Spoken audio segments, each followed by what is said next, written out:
quick heads up ahead of today's episode. Unfortunately, due to some heartbreaking technical difficulties, we have lost the video of today's episode. It is still obviously available as audio, as you are listening to it right now. If you normally watch the episodes, I hope this won't detract your enjoyment from listening to the show. Thank you. Let me ask you something. Do you ever feel a bit bored with your clothes? Like just the stuff you're wearing, it feels a bit lifeless, a bit drab, a bit uncharacterful? Well, I've got just the thing for you. Not only am I delighted to say that this week's episode is sponsored by the wonderful Don't Feed the Bears clothing, a wonderful independently run family business from Yorkshire, but they are also offering an exclusive 10% discount code for listeners and viewers of this podcast. All you have to do is go onto the wonderful don'tfeedthebears.co.uk website, pick out anything from all the hundreds of different things they have: hats, bags, jumpers, hoodies, you name it, they've got it. All wonderfully hand-printed, bear adjacent, colourful designs. And at the checkout, enter the discount code DEAD10. That's DEAD, D-E-A-D, and then the number 10, for your exclusive 10% off. I also want to add that sometimes people think that if you have a sponsor as a podcast, you really have to give them a good plug. That's not the case here. I've been wearing the clothes from Don't Feed the Bears for years, and in fact I approached them to see if they'd be interested in sponsoring this. That's how highly I rate them. I wanted to be able to wear their stuff all the time. And from one independent podcast and independent company, help each other out. So do check them out, and thanks again for listening to Stop Watering Dead Flowers. Hello and welcome back to another episode of Stop Watering Dead Flowers. I know we just slightly changed the format recently where people have been emailing in their own dead flower stories, but I just remembered another one from my past that's haunted me for the last couple of days again. So I'm just going to share this one, okay? When we were still living up in Glasgow, in the south side of Glasgow in the flats, we were having a bit of a fallout with the landlord, me and my wife. Now, that's just a precursor to what happened. We'd had a bit of a fallout, and then about a month later, I came downstairs and one of our neighbours said, "That car's just hit your car.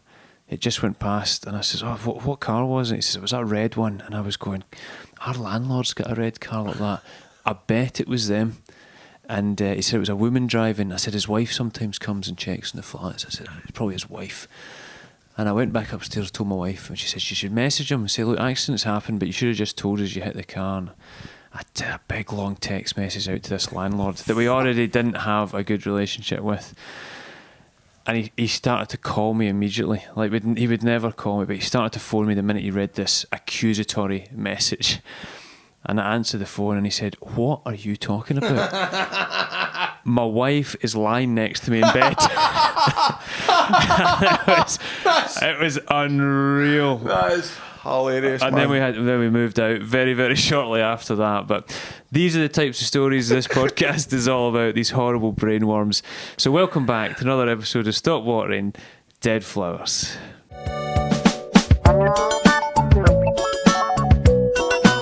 Stop watering dead flowers. I really am delighted to say our guest this week is the wonderful Grado. Grado, how are you doing? I'm very good, Chris. It's very good to spend some time with you. I feel as if we don't really get time to spend time with each other. Do you know, one of the big things when we were doing Squad a lot is people would come up and say, "Aye. What's it like to work with Jack Doherty? What's it like to work with Grado?" And the honest answer a lot of the time is, "I don't know." We don't know. Because other than like the cast photo shoot and potentially a rap party, you never really got to see anyone. Or an award ceremony. An award ceremony, An award one time. But at the end of the day, we don't see each other at all. Maybe for a cast photograph or whatever. We also have the same agent as well, don't we? That's right. So that's quite So we do have we've got connections, but we've never done anything like this before. We played basketball with each other once. That's right. I forgot about that. The gladiators on court. I love that. Secretly thinking, "Oh, no one knows I can play basketball." So that was great. Sorry, I didn't pick up on it. You were up the other end in the other team, and that's how you lost. I did remember that night trying to parody the. Do you remember that week? On sort of like in social media was the goalie. Oh, that's the right. goalie coach that sat in it, the pie. Right. Is he going to do it? The betting scandal and all that. Aye, right. And then I thought because it was live on Sky and I walked by and ate a pie. thinking that was hilarious. You know what I mean? I'm mad, I'm off my head.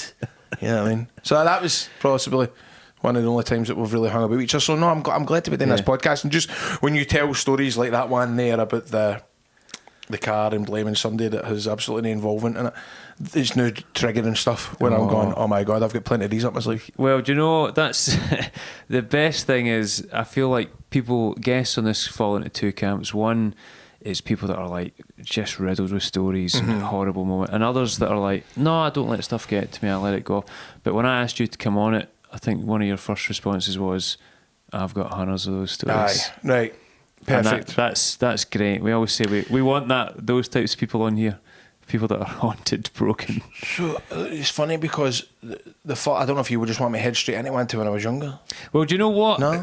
We tend to sometimes try and do like as a way of introduction. Oh, you want me to sort of like talk about what I've been up to and all that shit? I don't what's know. been happening, I Grado? feel like you don't really need too much of an introduction now, because people are familiar with you in at least one of your many forms, be it wrestling or acting or radio.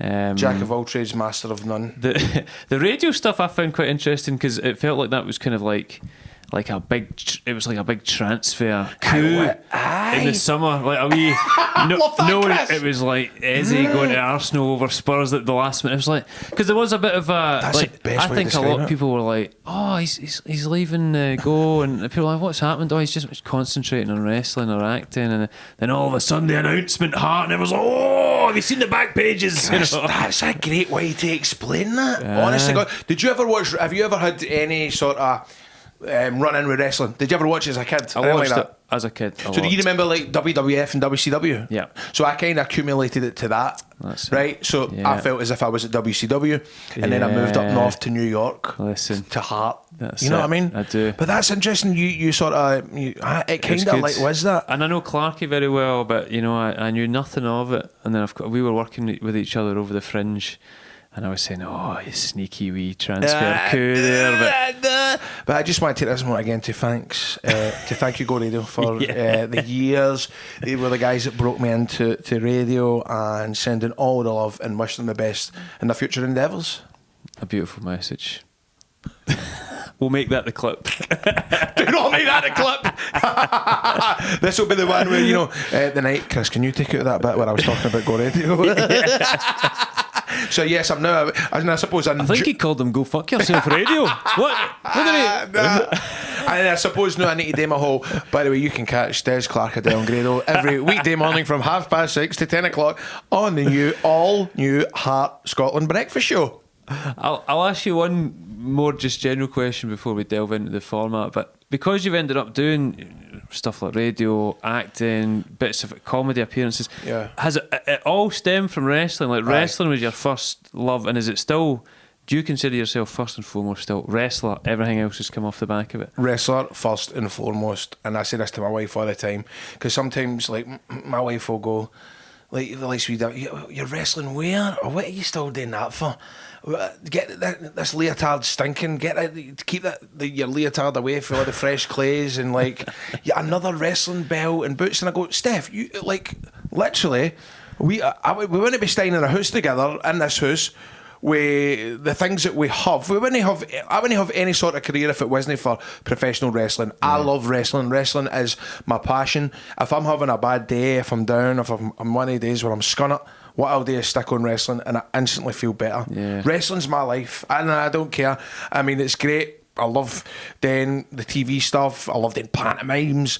I love performing in front of a live crowd. I love everything, but there's nothing beats when your music hits in the wrestling and you come out, fans are chanting your name and you're in that ring, and for the 20 minutes that you're in there, who am I kidding, 20 minutes, man, I can't go fucking 6 and then I'm blowing out my arse. But for when I'm in that ring, there's no better feeling in the world. There's no better feeling in the world than being in a wrestling ring and getting hammered where the crowd are like, come on, Grado, come on, Grado. And I finally take one of the straps of my leotard down and I start hulking up and going, come on. And start punching back, bang, bang. It's called a comeback in wrestling, right? The comeback. There is no better feeling in the world than doing a wrestling comeback. Hit them with the elbow, boom. Hit them with the rolling slice, which is a cannonball in at the corner. Tune up the band and do my finishing manoeuvre, which is a wee boot, which is technically just a big boot, except it's wee. Hit that, run right through them. Hay bath bed. I love wrestling. And I suppose I'm kind of. I done a wee appearance last week at the Hydro. Did you see that? No? I seen the Did clips, you see it? man. That looked awesome. Mate, honest to God, like, and it's funny, right, because I did have the opportunity, right, let me just tell you this, right, I did have the opportunity for my match to be on AEW's TV show, right? So it would have been on ITV, it would have been on HBO Max in America, it would be all in the world, right? However, the problem would have been we wouldn't have had the rights for Like a Prayer, my song, right? So it was kind of no put to me.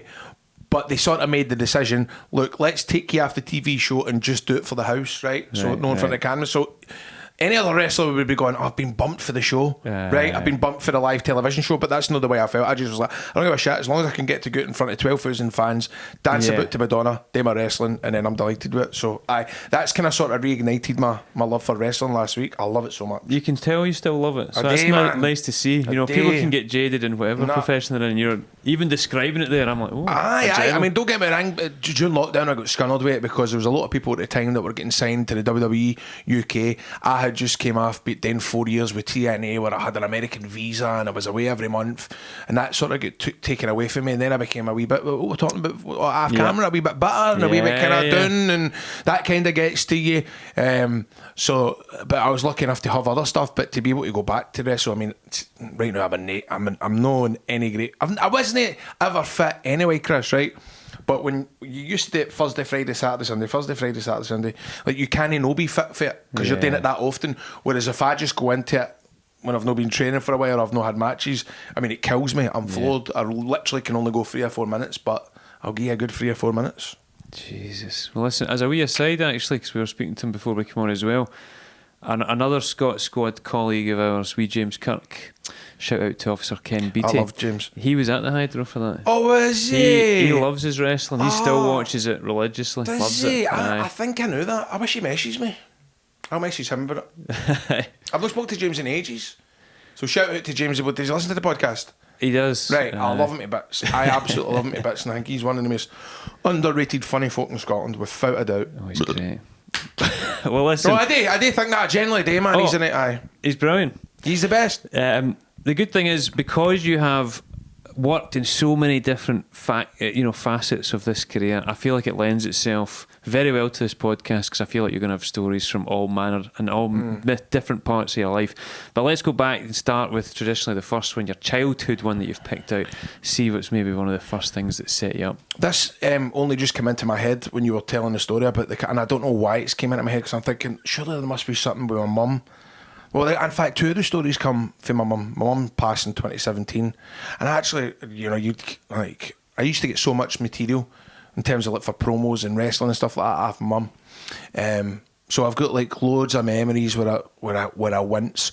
One of them is I remember my mum was going to see Simply Red at the SEC, and she was taking her pal, and her pal's name was Gene. Now, I'd never met Gene before, right? I'd say I'm about 10, 11 years old, so no quite. Kind of before I'm hitting a teenager, so I'm starting to get a bit about me, if you know what I mean, right? Yeah. And me and my dad ran my mum and her pal Jean to go and see Simply Red at the SEC, and that's the first time I had ever met her. And she's gone, "Oh, Jean," she's gone, "Oh, Graham, how are you getting on, son? In school, brilliant, loving school, that's great."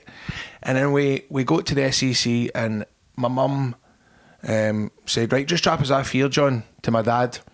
And my mum went, "Right, Graham, son, give me a kiss, son, give me a kiss." And that way I'm going, "I'm not giving my mum a kiss." And she went, "No, give me a kiss. So I went, I kind of leaned over the car. She was in the back seat with her pal Jean, and I leaned down and I kissed her on the lips, which was fine, right? That's my mum, it's fair enough. And Jean went, "What about me?" Oh. Right? Yeah. However, fuck. When I think back to it, she was just saying, "Oh, and what about me?" She didn't really fucking mean it. And I just went, and kissed the woman right in the lips. And it's one of these things that I think about at 3 o'clock in the morning. You know, I'm sitting doing a pee and I'll go, why did I kiss Jean?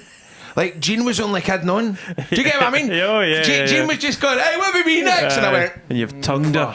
And I fucking went right in there. And I actually even think my mum was a bit embarrassed for me. You know that way? And my dad. And I'm no joking, I sat driving home with my mouth feeling as if it was just completely burning, just thinking, why the fuck did I kiss Jean square in the lips? I've never met her before. She was only kidding on, and I fucking kissed her, man.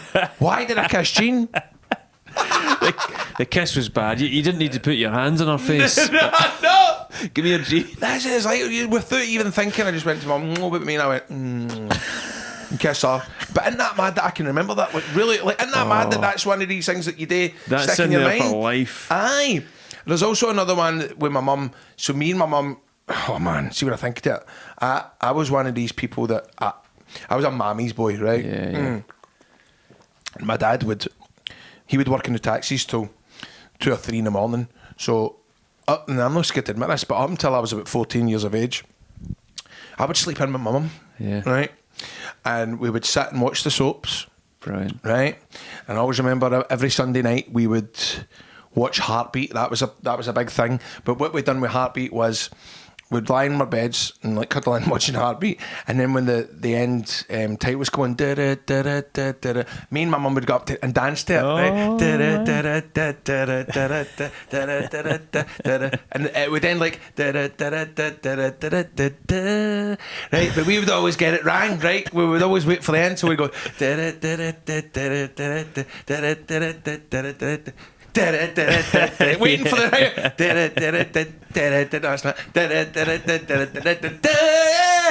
get it right. I've got this memory. I'm definitely 12, and we're lying in bed together, and I can't remember if there was like an advert break, and I'm sitting cuddling into my mum, and I said to her, I hope I don't get a wet dream tonight. And my mum went, where did you get that from? I was like, I don't know. She went, Graham, never say that to me again. What do you mean? I went, I hope I don't get a wet dream in this bed. Fucking. And again, that's another one that I can just go back to. I go, why the fuck? What was I expecting my mum to say there? There was about 90 seconds there where that was the most wholesome story I've ever heard in my life. And then what a handbrake turn into wet dream. I did not know. I did not expect that. But can I reveal something to you guys? Please. And this might be a bit... Right. When was the last time you had a wet dream? Have you ever had one, first of all? Have you ever had a wet dream? I have, yeah. Right. But it scared me. Right. The first time. Right, hold on a minute. What was happening? But when did you have... What age were you? Because I'm going to tell you something that's going to blow your mind. Early teen. Right. Natural. Wet dream, you ever had a wet dream? You've never had one? Guess when I You've never lived. Wait there. Let me tell you. Should I be saying this, breakfast radio? My first wet dream was last week. Wow.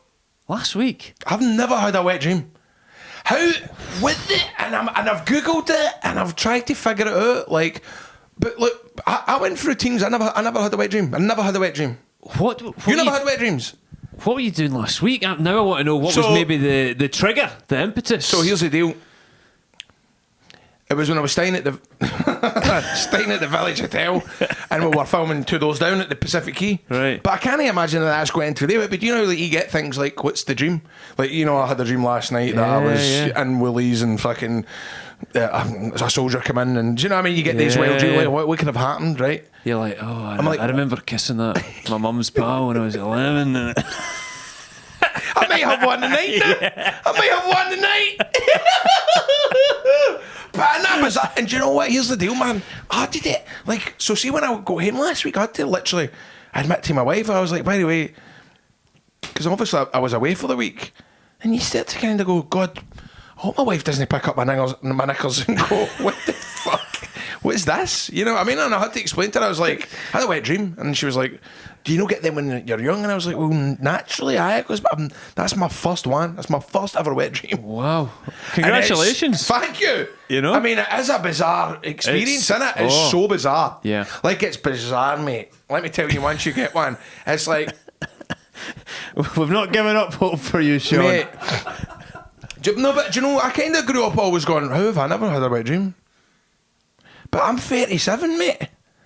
if there's anybody else out there that's had a wet dream, let me know. I might be a record breaking. This could be a whole new segment. You know, just we should add this as a question for every guest. Have you had one? When was your last one? What age? Well, it's definitely something we don't talk about. Is wet dreams. You know, it's kind of never. It feels taboo. It does. Even though everything else is pretty open. You know, I always speak, Sean, innit? I always speak. Mate, reach out.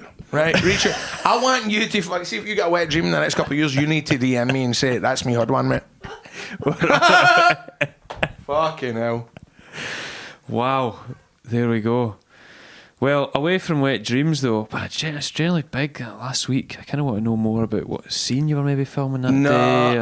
I mean, I've racked my brains over and over and over. Like, there's nothing. I mean, I spent the day with Alec Norton. You know, it's like fucking in the right light. There's been a wet dream. Oh my god. Let's move forward then a wee bit from childhood into maybe the first steps in your career. Now, when I say something from your career, it can be at any point when you worked in any sort of job.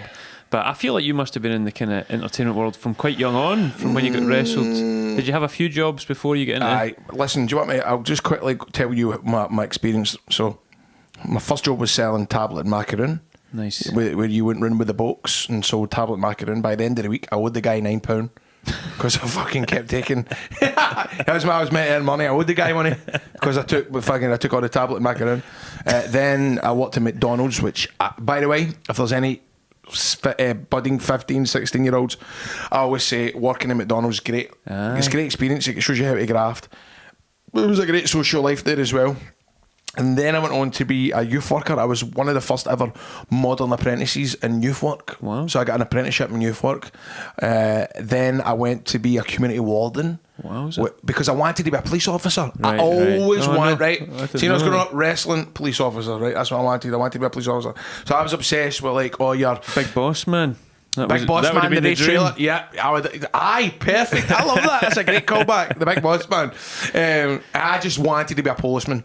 So that's kind of why I went to be a community warden, because a community warden, what I had to do is I had to walk around the streets of Ardrossan in a red uniform, right? I had a red jumper, with a red hat, had a red whistle, and we would go about and we would fine people for no picking up dog shite, or if people hadn't cut their grass, we would go and take pictures of their grass and send them a letter and say, get your grass cut. So people hated us, right? Kind of low-level policing. Kind of traffic warden-esque. Yes, people would drive by and throw stuff at us and get a real job, and there's the rednecks and the red mafia, there's the red mafia. I mean, it was horrible, and the best thing is we were meant to deal with antisocial behaviour as well, but we would drive about in this van and see if we did see any bit of bother, we fucked off. You know what I mean? We went, fuck this, let's go here. Let's just phone the police. Yeah. Let's phone the police. It feels like it'd be close to someone being like, a citizen's arrest. What are you going to do? Right? What are you going to do? So we kind of done that. And so I suppose I always wanted to be a police officer. Always. So I went in for the cadets, and then I went in for the police after a year into the community wardens. And I suppose both times had embarrassing moments, because the first one, I think I've told this in the podcast before, I'm sure, but do you mind that? No. Is when I just get embarrassed about it, because I went to be a police cadet, and one of the interview questions, and I thought I'd done well with the questions, right? You know, it was all stuff like, you know, what do you want to do? You know, we want to, all the buzzwords, empower the community and make communities safe to live and all that shit. But she hit me out with, what do you think about sectarianism in the west of Scotland? Right? Wow. What's your thoughts on sectarianism in the west of Scotland? You just launched into a couple of songs. You're no for off it, by the way. Right, you're no for off it. I says, well, I'm a season ticket holder at Ibrox. And I said, and any time they sing the Billy Boys or the Sash, I sit down.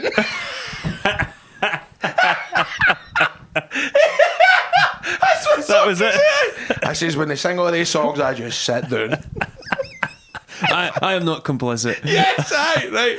So that was the first one. Go nowhere with that. The second time, I go, I don't wait. So you get 3 interviews, right, with the police. And the first 2 I nailed them, Right. and it was all that using words like diversity and and be tolerant of people's beliefs and man, I honestly really studied hard on some of the police buzzwords, but there was one question and I can't quite remember what it was. And then I started going on about waffling about how much I loved the bill. I watched the bill every night, and I could just see the guy looking at me going, what the fuck are you doing, man? And then there was good cop, bad cop. There was 2 interviews, and I could tell that the guy was egging me on, that way. You have to say, you go. But the other woman was very straight and very obedient and stuff like that. And she was gunning for me. And there was one question, and this is even sort of an embarrassing moment, but it might be quite interesting just in case you do ever go to be a police officer, because this is what got me. But one of the questions was, so Graham, you get a job as a police officer today, you go back up to Salkits, and you maybe go out to the pub, and you go and celebrate with your pals. However, you come out the pub and you see a guy getting a doing off somebody else. What would you do? And I played it honestly. I says, well, to be honest with you, if I saw that, I would take one look at it and go, I've got a job as a postman, I don't want to jeopardise it, and I would turn a blind eye to it and go up the road. She went, oh, so you would leave that man lying in the pavement to be killed, right? So you would stand up in court and say that, you were a police officer, but you turned a blind eye to it. Now, here's the deal. If I had kept to my reasoning, right, apparently that would have been fine. But I went, I knew that you mentioned it. Actually, I probably would have went down in Taney's name and tried to help. But it's because that I was, what do you call it? I was sort of manipulated into changing my... You were swayed there. Yes. Didn't stick to your conviction. Yes. Now, apparently they say if you did keep to that, then you would have been fine. But I suppose talking about the bill and all that didn't help, and I didn't. And do you know what? It was heartbreaking, mate. It was heartbreaking because... I always, and you appreciate this, but I always, because I always wanted to wear the uniform. Yeah. I always wanted to do this. Oh yeah, in the vest. You know what I'm talking about, the vest gimmick, right? I always wanted to do that. And before my interview, my last interview, they did say, you get through this today, you're in tomorrow for the uniform fitting. So I was, do you know what I mean? Bring on. Man.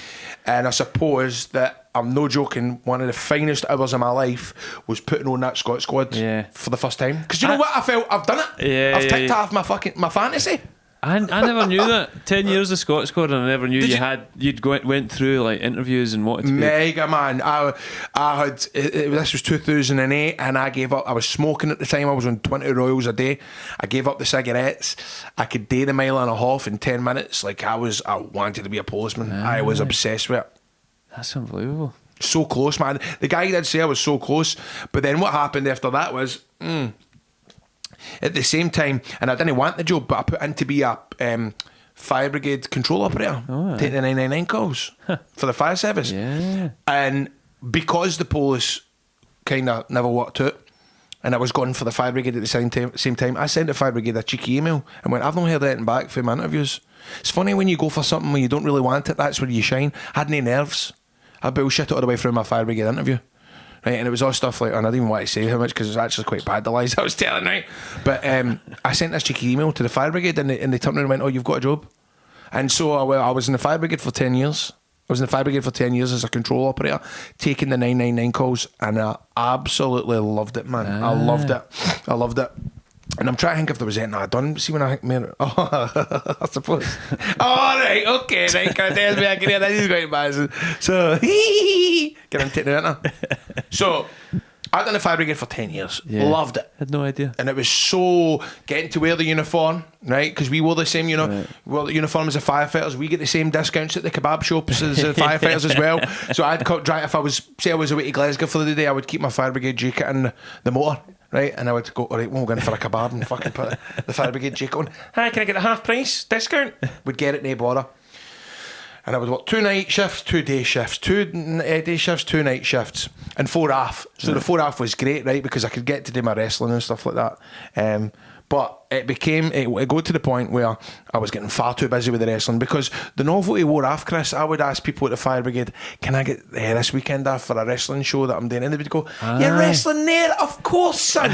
No bother at all. Right, they would help you out, but it got to the bit where this has been going on for 3 years now. Do you know what I mean? How many times are you going to wrestle at fucking Beef Community Centre? Right?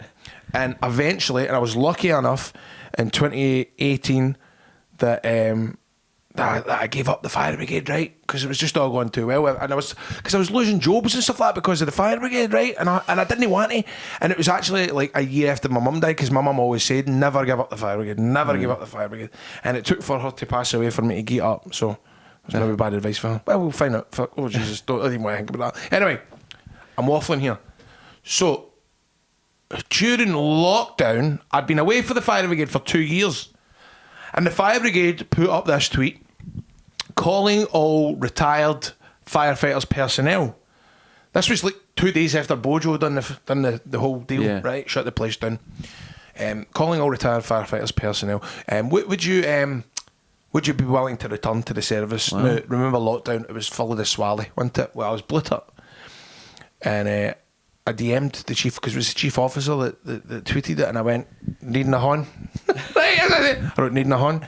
Hi, Grado, would you be interested in coming back to the fire service, wanting in control? No bother, when do you need me? Right? The next morning I woke up going, I can't believe I've done that. I've messaged the chief officer. But yeah, I got a phone call, would you like to come back? And I thought, you know what? Well, there's no wrestling shows happening, right? No, nothing's happening.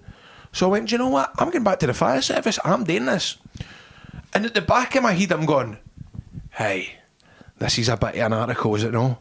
Hero Grado comes back. Do you know what I mean?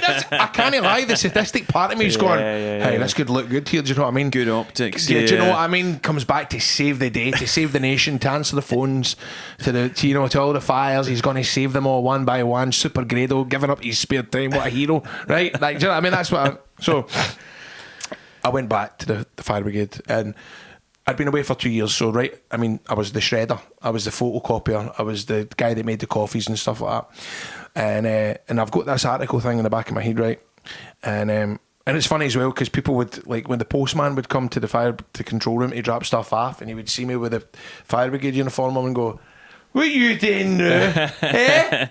You're a policeman, what you filming? What's going on, right? And I remember one time as well, I went for lunch in Johnson, and somebody tweeted, Grado's one about Johnson dressed as a fireman. Right? So, but anyway, it got to the point that actually the Sun did find out that I went back to the fire service, and I went, all right, I'll do an article about it. And I said, this is an embarrassing thing. So the journalist has gone, so what was it like walking back into the control room? Did everybody go, oh, there's Grado? And I went, no, because this is people I've worked for years and years and years.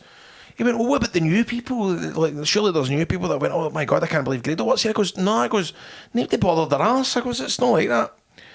So, right, the next day, the headline was Grado returns to the fire service, blah, blah, blah.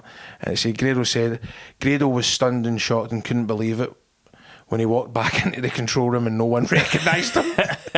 And no one asked him for a selfie. No one asked him for an autograph. No.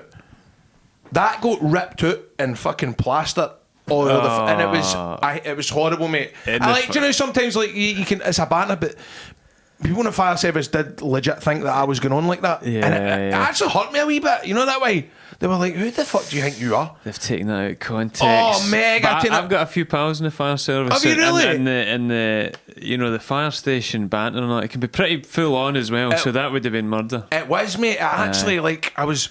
Do you know that I only lasted a couple of days after that? I was mortified. Yeah.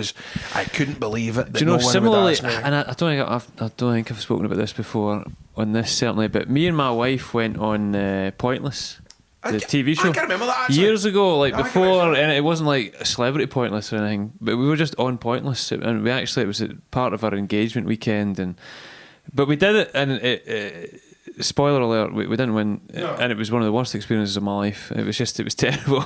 It's like a real conveyor belt. It's like 5 different shows every day, and they don't care. They just walk up and down. They're like, you might get a chance to shake their hand and say hello, but you'll not really meet Graham and Richard, and questions were brutal. Anyway, we did it, and for us it was just it was fun to do, and we were engaged. We were down in London. It was lovely. but it didn't air until, I don't know, 8 months later or something like that. And I was in Australia, so obviously a big time difference there. And I woke up in the morning and I just, you know, one of these times where you can wake up and you know something's happened because there's hundreds of notifications and all that. And I opened the first one and it was like a link to one of the headlines about how Scott Squad star Chris Forbes annoyed that Graham Alec, or whoever the guy's name is, didn't know a BBC show, Scott Squad in Scotland. But it was the reason, it was actually Neil, the Wee Man Branch piece, had shared a clip from the show of me almost like in slow motion telling him. I was trying to avoid saying that we'd only just started Scott Squad. So you didn't want to, like... But he was like, what do you do? And I was like, oh, a bit of acting, a bit of comedy, you know. But he's like, oh, what do you do? Like, are you in a theatre group? Did you go up and down the country? And I was like, well, no, I do a wee show up in Scotland. And bear in mind, before it, they were like, you can't know anyone in the BBC. Right. Come on, you're not allowed to know. And I kept telling them, I've just started this show. Is that an issue? And they're like, no, it'll be fine. So I was like, don't say anything about it being on. He was like, well, what is it? And I was like, oh, it's like a police mockumentary comedy thing. It's just like, he was like, and he was genuinely stunned. He was like, what, on TV? Aye. I was like, yeah. He was like, what channel is it? And I was like, BBC. It was so awful. That is funny, but being part really of the fresh. threw me. Right. And you think you're going to get your boss kicked for mentioning like the BBC? He obviously had no idea what Scott was. He was just like, oh, right, moving on, science or whatever, and it was brutal. But they'd shared this clip, and all these just local kind of Glasgow Live and local papers had picked up and made it sound like I was annoyed that he didn't know what Scott Squad was. Well, do you know what? And I had to beg for everyone to like take down the clips and all that, because I was like. But have you ever been caught out with that before? But because I've been caught out with that a few times, right? And it is what you've got to say is it's nice that sometimes Glasgow Live or the Sun pick up a story for like an Instagram story and they run it as but it's very annoying, right?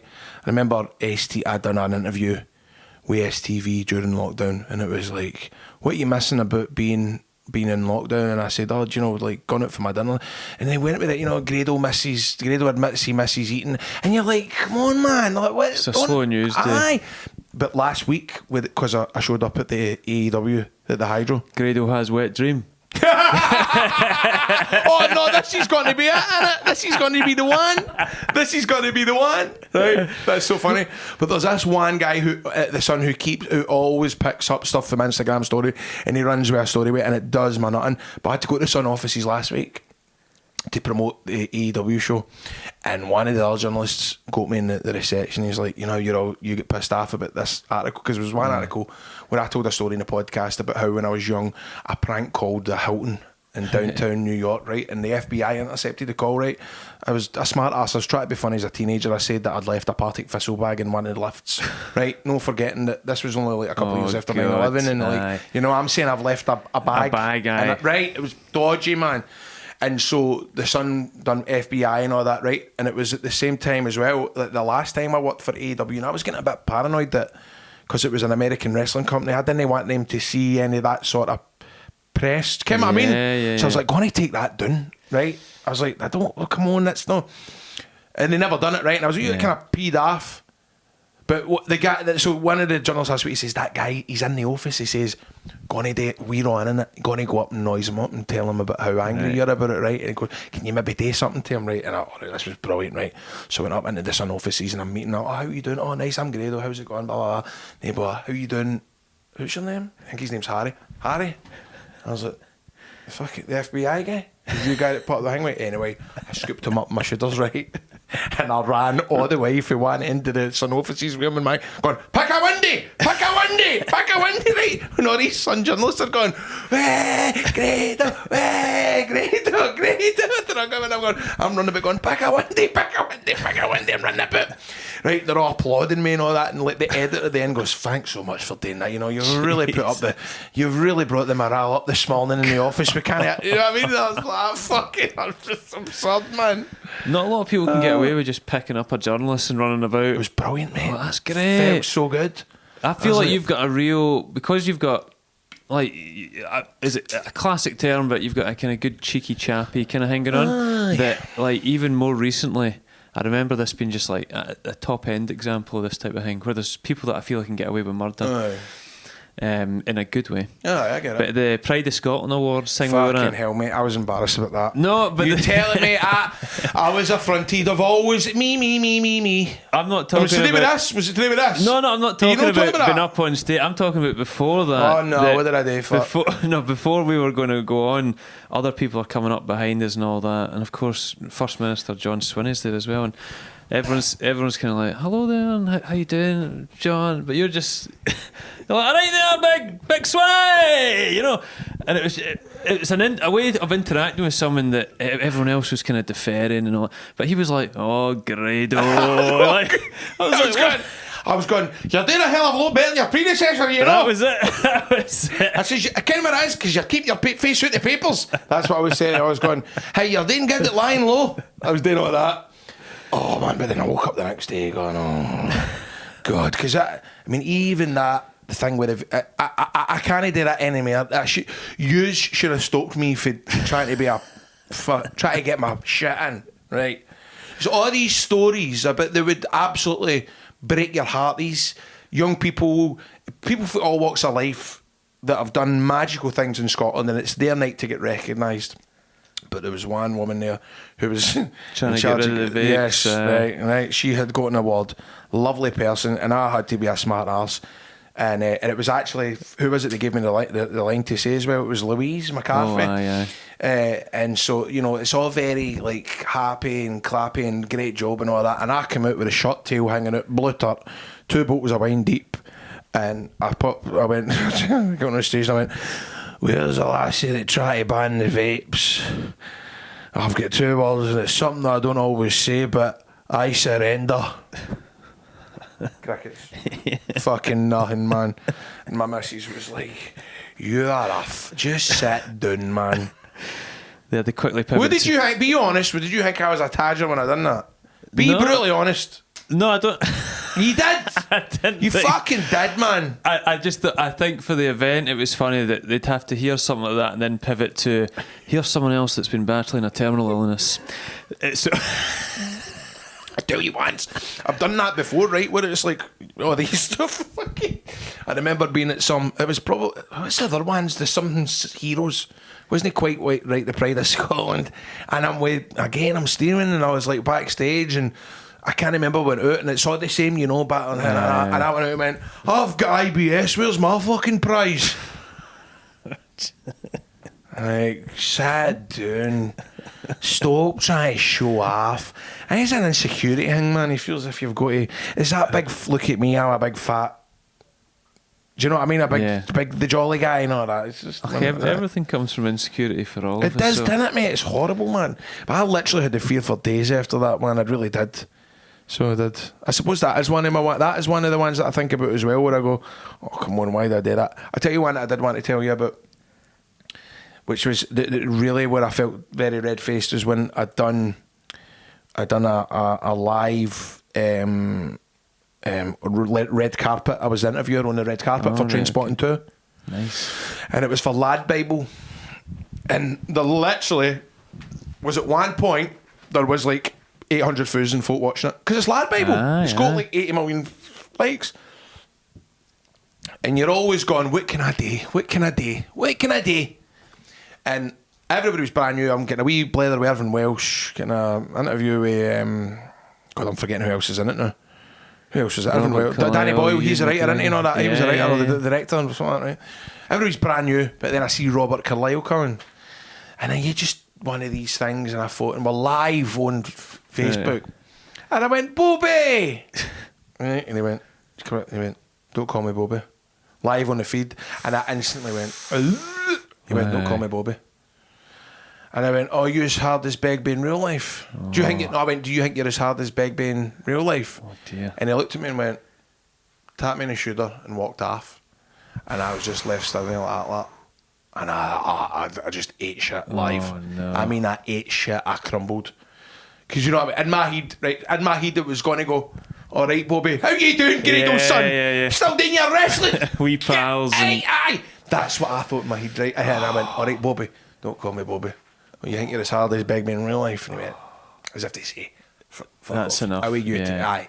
I can't be asked for you the night. Oh man. And I remember, right, at one point as well, because I was so raw at doing it. I never had any actually. That's probably my first time I ever had a live camera and interview, and I'd never been put in that. And I remember as well, like, because obviously the Lad Bible was like their comment zone. I remember one time I'm looking at the live stream, and because the camera was facing up this way like that, right? See the amount of people that were pig emojis because of my nostrils. Pig face, or I call me pig face. And what was horrible about it as well was my mum was watching it live as well. So I remember coming off, and my mum was devastated. She was like, "Graham, what about all they folk calling you a pig?" No, It's horrible, man. It's just because you were in Scott Squad. I love that. That is brilliant. That is the best. That is the best. That's a hard one, though. It was always Robert. kind of. And then do you know what they done the next day? I actually thought I was going to be talking about this. That I actually said. So I don't know if they would even do this in this day and age, but this was what 2016. But I thought this is quite funny showing you this. So see the next day. Remember they used to, if something happened on the papers, they would do the whole do a cartoon. Oh, aye. Caricature it. Look at this, right? No way. And the winner this year is yourself, Bobby. But how mad's that? The way they've drew me like that. That is, I mean, I need to show doesn't this look like either of you really, No, but that is mad. Isn't it? Do you think they would get away with that now? No, You see that there? Have a look at that. that is mad. I mean, I thought it was funny, but when I look back at that, I haven't looked at that picture in a couple of years. But That's it's not even like a caricature. That's just mad. They've really gone OTT. It's funny because when I'm talking about headlines, is this on you that I've moved forward a wee bit here? No, because I remember as well when I met Hulk Hogan, and I was so excited. Oh. I was so excited because Jeff Jarrett, another wrestler, he's like, "You want to go meet the big man?" We were in Florida, and it was just the best, man. I went to see him. It was on Facebook Live, and Jeff's going, "This guy's Grado. He does all your shit, and he's so good." And I'm like, "Hey, brother, what you doing?" I took my top off, right? Somebody had no idea what today. I took my top off when I was speaking to him, and I'm like flexing and doing all that, right? Like, ugh. And I remember again, after we left Hulk Hogan's shop, 20 minutes later, I got an alert, the Scottish Sun. Right. And the headline was Bulk Hogan, chubby Ayrshire grappler Grado meets his hero. Bloody Chubby Ayrshire grappler. He's fucking, you know what I mean? God. Well, I bet it was that cunt I was flying about, rolling about Pick with a last window. week. Aye. That's mad. Mm-hmm. That it feels like even in the last few years, people wouldn't get. I feel like there's been a big shift in that type of But body shaming. at the same time, It's a snappy headline. No, I understand. No, yeah, you're right. Great work. great work. Really, who comes off the tongue? Mate, see the end of the day, I don't mind a bit of peltering. I don't mind it. What's the worst thing you've ever read about yourself on Twitter or anything like that? Or is there any comment that stuck with you in your mind?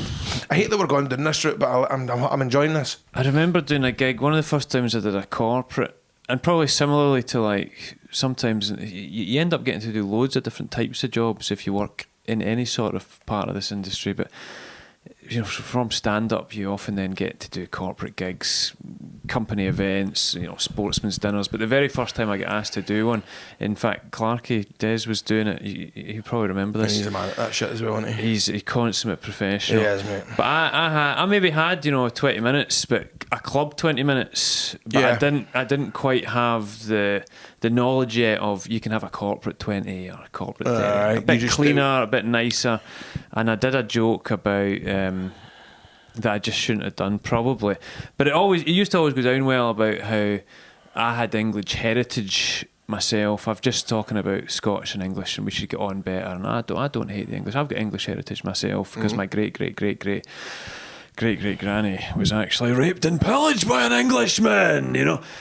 And it was, whilst technically potentially true, at a black tie event at the where was it, Hilton or Radisson Blue for Digby Brown. The place just stared, and Des has just finished being slick and nice and beautiful, And I've so come up- warm for the room and all this that. was one of my opening gags, and not only was it so dead, the atmosphere afterwards, it was the first experience I'd ever had of like someone tweeting as well. Oh no, Being this like, is giving me the fear. Keep at going. Funtime Forbesy, which was my handle at the time, has just done an incredibly offensive joke about rape.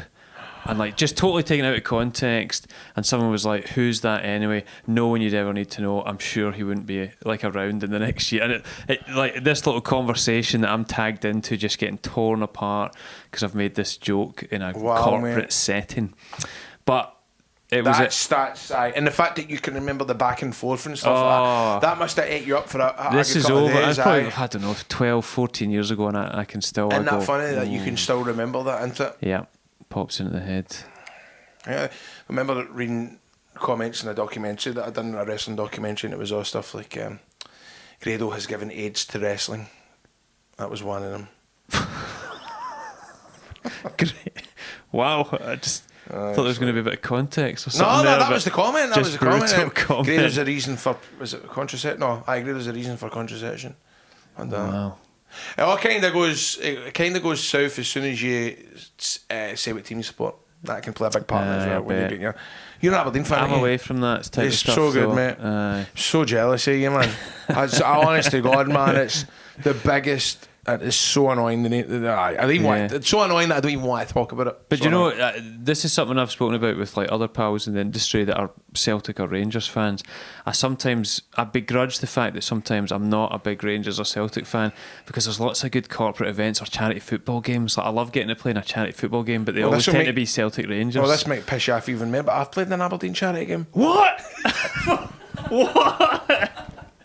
I know this would piss you off. I can't believe that. I have played in a game with Ian Jess. No. I've played in a game where Wally Miller and Craig Brown were my manager. You're kidding. That's amazing. Ian Jess and who else was there? Ian Jess is my favourite Aberdeen player as well. You would, I would as well. Unbelievable. I got to do a... That is, I feel really bad. I can't believe that's happening. That's so good, man. You need to use that as a bit and bury me online. You need to use that in your stand-up. That is unbelievable. Can you believe that? I really want to even see if I can try and get a picture of it, and I'm wearing the red t-shirt and all that. I was really lucky. I mean, How I'm funny is this? Aberdeen and Man United fan, and I got to do the Dennis Law Legacy Trust dinner. And me and Judy Murray were doing a bit, and I was doing stand-up. So I got to meet a lot of the Gothenburg greats, and I was at a table with like Joe Jordan, Willie Miller, Jim Layton, Dennis Law when he was still there.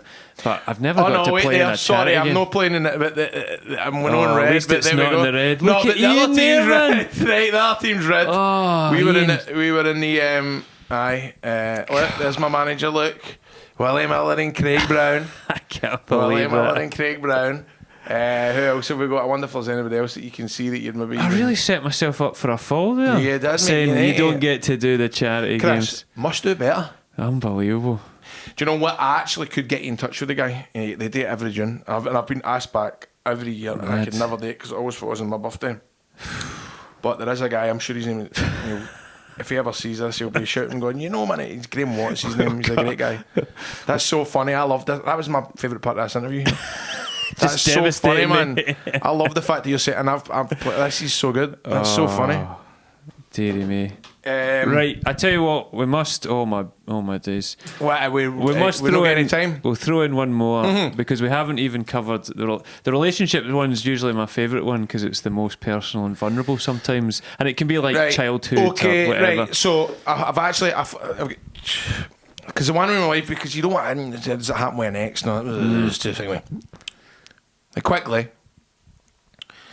during lockdown, I'd only been with my current wife. My wife. I say my current wife. Oh, fucking hell, I don't get it.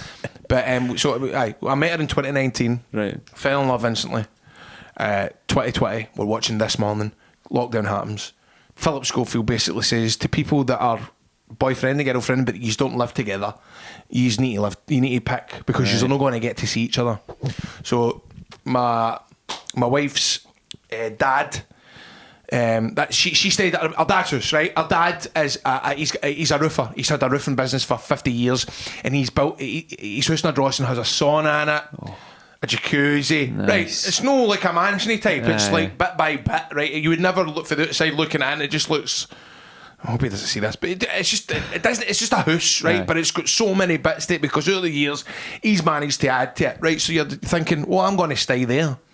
And we did. I moved in for about a year, but it wasn't until a year later, right? So we stayed up the stairs in one of the bedrooms, And I always thought that, because we would never went into the dad's bit, the dad had his own wee bit. Yep. You be following this Wee here? dad den, yeah. The wee dad den. And so I would have sex with my wife on this bed, right? I would, in the middle of the night, get up, and because it was lockdown, I'd make curries and all that and go, and fucking cook curries, and I'd sit in the pan and do shits and just no give a shit. I'd just treat this house like mine, and it wasn't until about a year in that my wife pointed out where our father's bedroom was, and it was directly below our bedroom, right? No. And literally also right next to the kitchen. So he's fucking in his bed at night, right? 2 a.m. I'm swaggering down the stairs thinking that he's in the complete other end of the house. I'm sticking on the microwave, ding, and going do, listening to podcasts and all that, fucking, because I'm thinking it's such a big house. I'm up the stair riding her. You know what I mean? And then it just kind of, I'm actually the main think about it now. He's listening to this wrestler literally pile driving his daughter. Correct. That is awful. It's actually making me feel really thing with it now. Actually, the more I think about it, That it is was awful. Stephanie that pointed out. But I'm like, why did you not say? This was like a year later. She pointed out where the bedroom was. The bedroom is literally right underneath where we were, and I don't get why she didn't have any issues with this. Wow. But actually, I'm more bothered about making the curries in the middle of the night. That really makes me annoyed at myself. So it is. Oh. There wasn't any sense of like, were you into anything mental? You Standard. weren't like shouting out dirty talk and all this. I mean, She wasn't calling you daddy, I hope. Big Daddy. She was calling me Big Daddy in tribute to the late British professional wrestler. She was calling me Medium Daddy. Medium Daddy. Medium Daddy. Oh, She's God. gone, hush yourself. I've never spoken about sex. I don't like it, mate. No. Can I tell you one more thing? It always annoys me and it's not even embarrassing. Okay. But this is just a wee wing. And it eats me up every day, right? It eats me up every day. Have I got time to tell it? I've got 3 minutes, haven't I? This is it, yeah. It's really annoying. So, you like this, Sean? Have you enjoyed this? Have you enjoyed it? No, be honest, have you? No, be honest. This needs to stop. That does need to stop. Do you know what? I'm actually on page 1 of the Alan Carr Quit Vaping book. It's no the Alan Carr, the guy with the... I was going to say... No, it's a completely different Alan Carr. Right. But mate, I'm only 1 page in. I fell asleep reading it last night and I'm really starting to kind of go, I can do this. They're kind of saying it's like a Wayne having a toy.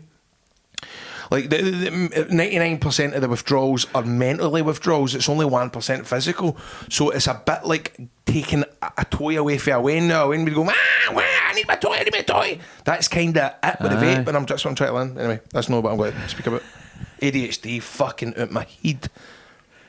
So 2014 to 2018, I'm flying all the time with the wrestling, right? Brilliant.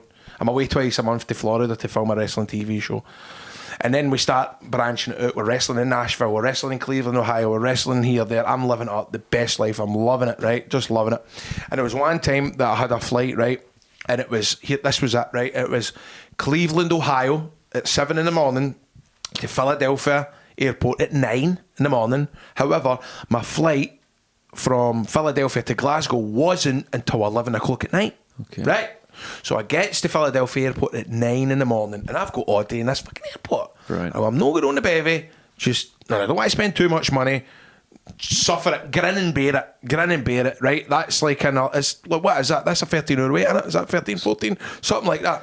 So all day I'm going, this is the longest day of my puff, and I'm scunnered. I'm like, never again. They need to get me a better flight, and I'm so pissed off and annoyed. This flight is so long, and it's the longest day ever.